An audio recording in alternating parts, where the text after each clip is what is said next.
constituée de cellules, il reste difficile d'imaginer, de visualiser la complexité du fonctionnement d'une seule cellule. Imaginez.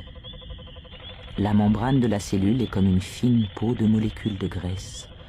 Des protéines dressées comme des mains captent, filtrent et pompent minéraux, sucres et autres nourritures.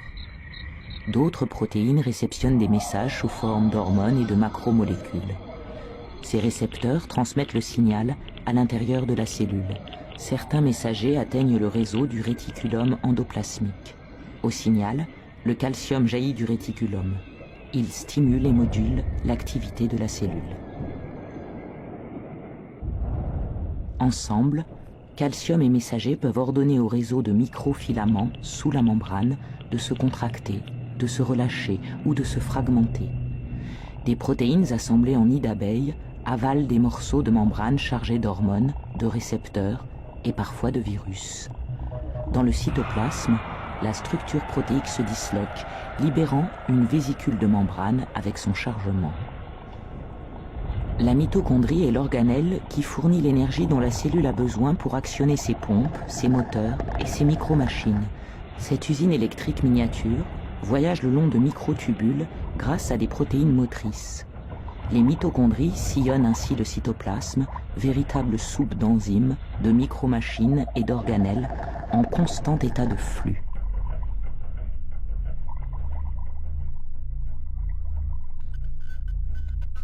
Des hormones s'enfoncent dans le cytoplasme et se faufilent entre les tubes de réticulum endoplasmique, lieu de synthèse des protéines.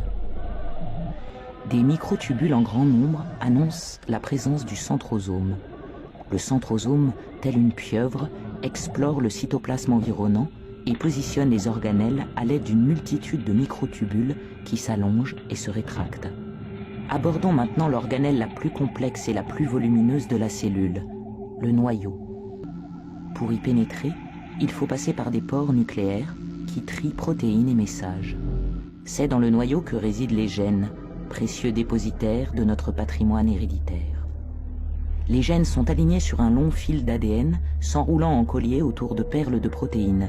L'ADN est une molécule géante, organisée en double hélice. Deux paires de petites molécules, les nucléotides, apparient les deux brins de cette double hélice constituée d'atomes de carbone, d'hydrogène et d'autres éléments. Une hormone liée à une protéine réceptrice rejoint d'autres couples identiques. Ensemble, ils vont repérer un gène particulier, exécuteur des ordres de l'hormone. Une armada de protéines s'assemble et forme une micromachine capable de lire et de transcrire le gène choisi sous une forme nouvelle, l'ARN. La copie terminée, l'ARN messager se détache de son support d'ADN. L'ARN, chargé d'informations, sort du noyau à travers un pore nucléaire. Il passe dans le cytoplasme pour y être traduit en protéines. La cellule a reçu l'ordre de se diviser.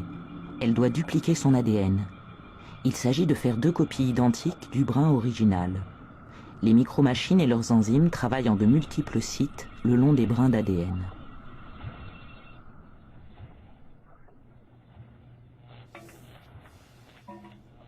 Les brins doivent ensuite se condenser pour être répartis équitablement lors de la division. Des protéines de structure et des enzymes orchestrent les phases de condensation, de repliement et d'enroulement du brin d'ADN et de sa cohorte de protéines. Ils vont former les chromosomes, dont la taille se mesure en microns.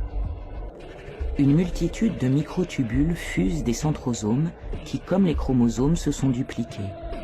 C'est la mitose, l'événement le plus spectaculaire dans la vie de la cellule. Désormais, les paires de chromosomes et les arceaux de microtubules organisés en fuseaux architecturent le centre de la cellule. Dans un premier temps, les paires de chromosomes glissent le long des microtubules. Puis les microtubules capturent les chromosomes en leur centre, au niveau d'une structure en forme de disque, le kinétochore.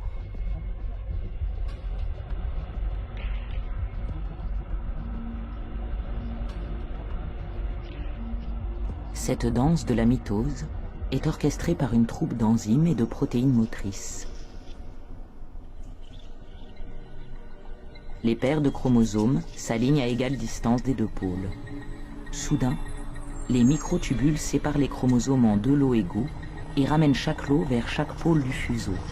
La mitose s'accomplit. Elle sépare deux jeux de chromosomes et de centrosomes identiques. Un anneau de contraction fait de microfilaments scinde alors la cellule en son milieu en deux cellules filles. Ces deux cellules filles vont grandir, puis se diviser à leur tour. Ainsi va le cycle de la cellule, source de toute vie.